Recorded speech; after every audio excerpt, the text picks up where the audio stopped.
सुकन्या समृद्धि योजना SSY, जी हाँ, भारत सरकार की बेटियों के लिए ये सबसे बेहतरीन योजना है जिसको मैं पर्सनली भी बहुत पसंद करता हूँ। अगर मैं कहूँ कि अब तक की भारत सरकार की जितनी भी योजनाएं हैं तो ये योजना मुझे सबसे ज्यादा पसंद है, जो कि बेटियों के लिए है।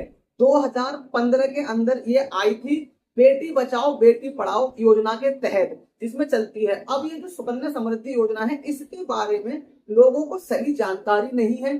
सही तरीके से उसका खाता कैसे खोलेंगे, सही तरीके से कितना निवेश कर सकते हैं इसमें, और कितना मेच्योरिटी पे बेटियों के लिए उनकी पढ़ाई लिखाई, उनकी शादी के लिए कितना पैसा मिल सकता है, इस बारे में आज की इस वीडियो में इन डिटेल बात करने वाला हूं। तो अगर आप भी सुकन्या समृद्धि योजना को लेकर के इंटरेस्टेड हैं, आपके घर में बेटी है जिसके लिए आप कुछ पैसा जमा करना चाहते हैं, तो मैं आपको बता दूं आप कितना पैसा कम से कम जमा कर सकते हैं, कितना पैसा ज्यादा जमा कर सकते हैं, मेच्योरिटी कितने साल पे होगी, कौन कौन से डॉक्यूमेंट्स लगेंगे, जब आपकी योजना पूरी हो जाएगी तो पैसा आपको कैसे मिलेगा, इन सारी चीजों के बारे में इसी वीडियो में डिटेल में बात करने वाला हूं। तो भैया आपको एक काम करना है, वीडियो को लाइक करो, चैनल को सब्सक्राइब करो और मेरे साथ वीडियो के लास्ट तक बने रहो। इस वीडियो में आपके द्वारा एक एक जानकारी आज क्लियर हो जाएगी। तो अब मैं आपको लेके चलूंगा अपने मोबाइल की स्क्रीन पे, जहां मैं आपको एक एक चीज इन डिटेल बताने वाला हूँ। डिटेल में क्यों बताऊंगा, जिससे कि आपकी कोई भी सवाल जो है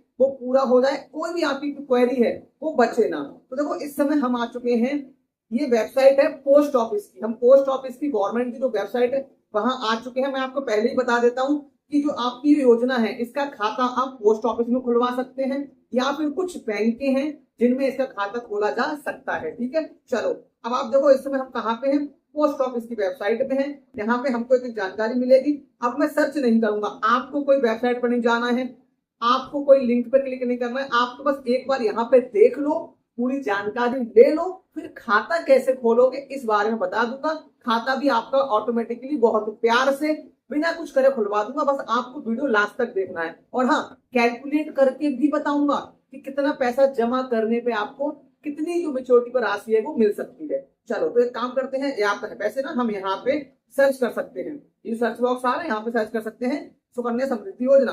लेकिन नहीं, अगर ऐसे भी जाओगे आप ऊपर स्क्रॉल करेंगे तो यहाँ पे कई सारी योजना आ रही है, पोस्ट ऑफिस सेविंग योजना है, नेशनल योजना है, ऐसे चलोगे बहुत सारी योजना है। तो इसी में स्क्रॉल करते हुए हमारे पे एक योजना मिल जाती है हमको। देखो ये है, ये मिल गई हमको यहाँ पे, कौन सी, सुकन्या समृद्धि अकाउंट, इन्होंने बोला मतलब सुकन्या समृद्धि योजना का हमारे को यहाँ पे अकाउंट मिल गया।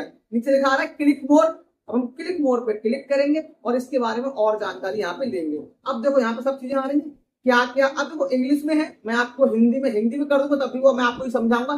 तो मैं आपको यहाँ पे बहुत प्यार से डिटेल में समझाऊंगा, बस आपको सुनना है। तो देखो सबसे पहले यहाँ पे देखो, ये 8.2% एनुअल जो आपको यहाँ पे ब्याज दर मिलने वाली है आपके निवेश पे, आप जो भी पैसा जमा करोगे उस पर आपको 8.2% का सालाना ब्याज मिलने वाला है। जबकि ये जो पैसा है अगर आप FD करते तो 7% मिलता है, उसमें भी टैक्स कटता है, इसमें कोई टैक्स नहीं कटेगा। और वहां पे भाई कई तरीके के टैक्स लगते हैं, यहाँ पे कोई टैक्स नहीं लगेगा। इसके अलावा मिनिमम आप यहाँ पे देखो, देखते जाओ, सब जानकारी लेते जाओ। मिनिमम आप यहाँ पे 250 रुपए जमा कर सकते हैं पर साल का, और मैक्सिमम आप यहाँ पे 1.5 लाख रुपए पर साल जमा कर सकते हैं। अभी मंथली कितना होगा, आप चाहो तो हर 6 महीने पे कर सकते हो, 3 महीने पे कर सकते हो, और आप चाहो तो इसको हर महीने जमा कर सकते हो। लेकिन फिलहाल हम क्या बता रहे हैं, हम कम से कम 250 रुपए पूरे साल में और ज्यादा से ज्यादा 1.5 लाख रुपए आप कर सकते हैं। यहाँ पे अगर आपका कोई दिक्कत होती है, अगर एक साल आप नहीं जमा करते हैं तो आपको 50 रुपए यहाँ पे क्या होता है, एक तरीके का फीस लगती है, पेनल्टी फीस। बैंकों में तो 500 लगती है, पर यहाँ पे सिर्फ आपको 50 रुपए देनी होती है। अब थोड़ी सी हम आगे बढ़ा लेते हैं और यहाँ पे एक ऑप्शन आ रहा है एलिजिबिलिटी, मतलब कि यहाँ पे कौन कौन एलिजिबल है, कौन कौन इस अकाउंट को ओपन करवा सकता है। चलो तो अब वही सबसे पहले ये देखना जरूरी है, इंडिविजुअल टू बी रेजिडेंट और ऑफ इंडिया, बोल रहे यहाँ पे कोई भी भारत का नागरिक इसको ओपन करवा सकता है। अकाउंट में भी open by one of guardians in the name of girl, लड़की के नाम से अकाउंट होगा पर उनके जो गार्जियंस हैं, माता पिता हैं, आप उनके बिहाफ पर ही अकाउंट खोला जाएगा। अच्छा दूसरी बात क्या है, इसमें आपका जो अकाउंट है वो मैक्सिमम 2 बच्चियों का लिखा हुआ है, मैक्सिमम ऑफ 2 गर्ल्स, 2 बेटियों के लिए ही ये फायदा आप वहां से उठा सकते हैं। अगर किसी केस में आपके पास एक बेटी पहले है और दोबारा में 2 जुड़वा बेटी हो जाते हैं, तब वहां पे 3 बेटियों का भी अकाउंट ओपन किया जा सकता है। ठीक है जी। इसके आगे हम आगे बढ़ेंगे। देखो प्रोवाइडेड फर्दर डिटेल, यहाँ पे कुछ डिटेल है, तो बच्चे होने चाहिए हैं, बस इसमें उतना कुछ नहीं है लंबा चौड़ा। आप इंडिया के रेजिडेंस होने चाहिए हो, 2 बेटी होनी चाहिए है आपके, 1 या 2, जुड़वा वाले केस में 3 का अकाउंट ओपन हो जाएगा, बस और कुछ नहीं है। एप्लीकेशन अकाउंट ये सब आप पढ़ लोगे। अब डिपॉजिट पे आते हैं, तो डिपॉजिट पे मैंने आपको बता ही दिया, वही केस है यहाँ पे कि आप जो कम से कम करोगे साल का, कितना करोगे, 250 रुपए, ज्यादा है ना, मिनिमम 250, मैक्सिमम 1.5 लाख रुपए। इसके अलावा आप 50 ईयर मतलब यह 15 साल तक जो आपको पैसा जमा करना है वो 15 साल तक करना है। उसके बाद में 6 साल तक इसकी मेच्योरिटी रहेगी, मतलब 21 साल का, चाहे आपकी बच्ची 3 साल की हो, 5 साल की हो, 1 साल की हो, या फिर मैक्सिमम 10 साल तक की बच्ची का अकाउंट खोलता है।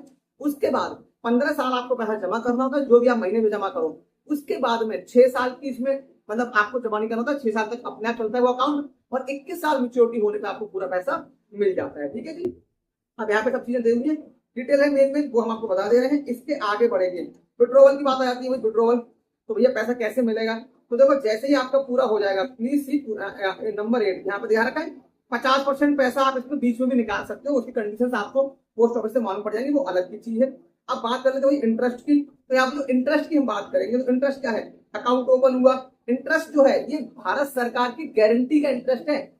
यहाँ पे ये नहीं कि भैया कोई दिक्कत हो गई, मार्केट ऊपर है नीचे है, तो निवेश आपको मतलब नहीं क्या कहाँ हो रहा है। आपको अगर आप सुकन्या समृद्धि योजना में निवेश करते हैं तो सरकार की गारंटी रहती है, वो आपको 8.2% मतलब 8.2% का सालाना ब्याज वो आपको देने वाले हैं। ठीक है, अब देखो क्लोजर क्या है, आप इसमें बीच में मतलब बीच में क्लोज कर सकते हैं, उसकी कंडीशन अलग है। अगर बच्ची की डेथ हो जाती है तो माँ बाप का अकाउंट वही खत्म हो जाएगा, रुक जाएगा, और वहां पे पैसा बचा हुआ है वो आपके माँ बाप को मिल जाएगा। अगर किसी केस में माँ बाप की मृत्यु हो जाती है तो वो बच्ची अपने माँ बाप का डेथ सर्टिफिकेट लगा करके उस पैसे को वहां से निकाल सकती है। ठीक है, इसके अलावा हमने मेच्योरिटी बात कर ली, क्लोजर हो गया, डिटेल वगैरह और यहाँ पे तो हम और डिटेल भी यहाँ से पढ़ सकते हैं। ठीक है, बहुत सारी डिटेल है। अब इसके अलावा अकाउंट कैसे ओपन होगा और कितना पैसा जमा करने पे कितना पैसा मिल सकता है, तो पहले एक काम करता हूँ, मैं आपको लेकर चलता हूँ सुकन्या समृद्धि योजना के कैलकुलेटर पे। ये मैं आ गया, अभी जो कैलकुलेटर है वो सुकन्या समृद्धि योजना का कैलकुलेटर है। मैं यहाँ पे बच्ची की उम्र जो है 10 साल कर देता हूँ, चाहे आपकी बच्ची की उम्र 1 साल है, चाहे 5 साल है, चाहे 4 साल है, वो 21 साल की ही मेच्योरिटी लगेगी। तो मैंने मान लो जो स्टार्टिंग ईयर है कि हमारा जो ये जो हमने सुकन्या समृद्धि योजना है किस साल में शुरू करी, तो हम 2026 कर लेते हैं इसको। हम 2026 में बैठे हुए हैं तो 2026 की ही बात करेंगे। ठीक है, तो मैं क्या करता हूँ, इसको मैंने 2026 कर लिया। मान लो हमने 2026 में स्टार्ट किया है, अब बच्ची की उम्र कुछ भी है, इस चीज से कोई फर्क नहीं पड़ेगा। अब फर्क किससे पड़ेगा, हम कितना जमा करते हैं। तो देखो अगर आप 250 रुपए, सिर्फ 250 रुपए जमा करते हैं, कितना साल का, ये इन्वेस्टमेंट है सालाना, तो आपको क्या होगा, यहाँ पे जो आपका टोटल इन्वेस्टमेंट होगा, देखो कितना है, मैं दिखाता हूँ आपको, एक सेकेंड। ये देखो टोटल इन्वेस्टमेंट होगा आपका 3,750 रुपए, इंटरेस्ट आपका बनेगा 7,796 रुपए, मेच्योरिटी आपकी 2047 में होगी जाके, और आपको जो पैसा मिलेगा वो 11,546 रुपए मिलेगा। कब, जब आप सिर्फ 250 रुपए पूरे साल में जमा करते हैं। लेकिन अगर मैं मैक्सिमम की बात करूं, यहाँ पे ऐसे लोग भी होंगे जो 15,000 रुपए कम से कम कर सकते हैं, कितना महीने का जमा कर सकते हैं, 15 मत मानो, 1.5 लाख रुपए का साल का, तो इसकी मैक्सिमम लिमिट है। अगर हम उसको ले लेते हैं पूरी मैक्सिमम लिमिट को, तो आप यहाँ देखेंगे कि आपका जो मेच्योरिटी बने, जो आपका टोटल इन्वेस्टमेंट होगा वो 22,50,000 होगा। इंटरेस्ट आपका यहाँ पे 46,77,578 रुपए होगा, और उसके अलावा 47 में जाके आपकी मेच्योरिटी होगी। टोटल जो फंड आपको यहाँ से मिल सकता है, हालांकि ये तो पूरी वीडियो एजुकेशन पर्पज के लिए है, पर ये जो योजना है वो सरकार द्वारा चलाई जा रही है भैया, और इस योजना में 8.2% गारंटी रहती है गवर्नमेंट की। तो ये कोई वैसी योजना नहीं है, यहाँ पे आपको टोटल फंड मिलेगा अगर आप मैक्सिमम इन्वेस्टमेंट करते हैं तो 69,27,578, लगभग 70 लाख रुपए तक आप यहाँ से मिल सकते हैं। तो भैया इस तरीके से ये रहा चीज। अब मैं इसको बंद करता हूँ स्क्रीन रिकॉर्डिंग को। अब मैं आपको बताऊं, सुकन्या समृद्धि योजना की सारी चीजें क्लियर हो गई, सब जानकारी आपको मिल गई। कुछ चीजें अगर रह भी गई हो तो आप कमेंट कर सकते हैं, मैं आपको जरूर बताऊंगा। इसके अलावा अब अकाउंट कैसे ओपन होगा ये समझो। तो अकाउंट ओपन करने के लिए माता पिता का आधार कार्ड, पैन कार्ड, उनकी बैंक की किताब नहीं मिल चलेगा, पोस्ट ऑफिस में आपका नया अकाउंट खुल जाएगा। आपकी बेटी का जन्म प्रमाण पत्र, आधार कार्ड, पिता का किसी किसी केस में मूल निवास, ये कुछ डॉक्यूमेंट्स हैं। इन डॉक्यूमेंट्स को लेकर के आप जा सकते हैं सीधे पोस्ट ऑफिस। अब मैं आपको बैंक जाने के लिए क्यों बोल रहा हूँ, आप बैंक में भी खुलवा सकते हैं। जिन बैंकों में सुकन्या समृद्धि योजना के अकाउंट खोले जा रहे हैं, आप वहां जा करके किसी बैंक में भी ओपन करा सकते हैं, लेकिन पोस्ट ऑफिस में इस काम को आप आसानी से कर सकते हैं। बैंकों में बहुत काम रहता है और भी चीजें रहती है। पोस्ट ऑफिस में आप जाओगे, जा करके एक बार फिर से उनसे सलाह लोगे, पूरी जानकारी लोगे और जितनी जरूरी कागजात हैं वो लेकर के जाओगे और वहां आपका अकाउंट जो है वो ओपन कर दिया जाएगा। फिर आप जितना भी पैसा है महीने पे जमा करते जाओगे, आपका पैसा जमा होता रहेगा और जब आपके 15 साल पूरे हो जाएंगे, 15 साल आपका पैसा जमा हो जाएगा, उसके बाद 21 साल होने पर आपकी मेच्योरिटी जब हो जाएगी पूरे अकाउंट की, तो जो आपका पैसा है आपके बच्चे के लिए मिल जाएगा। तो भैया इस तरीके से आप सेविंग कर सकते हो। मैं तो कहूंगा अगर आपके घर में बेटी है तो चाहे आप 500 रुपए 1000 रुपए महीने ही करो, पर आपको करना चाहिए और आप कर सकते हैं, जरूर करें, क्योंकि आप अपने बच्चे के लिए, अपनी बेटी के लिए सेव वहां से कर सकते हैं। तो वीडियो कैसा लगा, जानकारी समझ में आई कि नहीं आई, कुछ जानकारी मिली हो तो अब बोल रहा हूँ वीडियो को लाइक कर लो, चैनल को सब्सक्राइब जरूर कर लो। बाकी मिलेंगे किसी अगले वीडियो में एक और नई जानकारी साथ में, तब तक के लिए नमस्कार।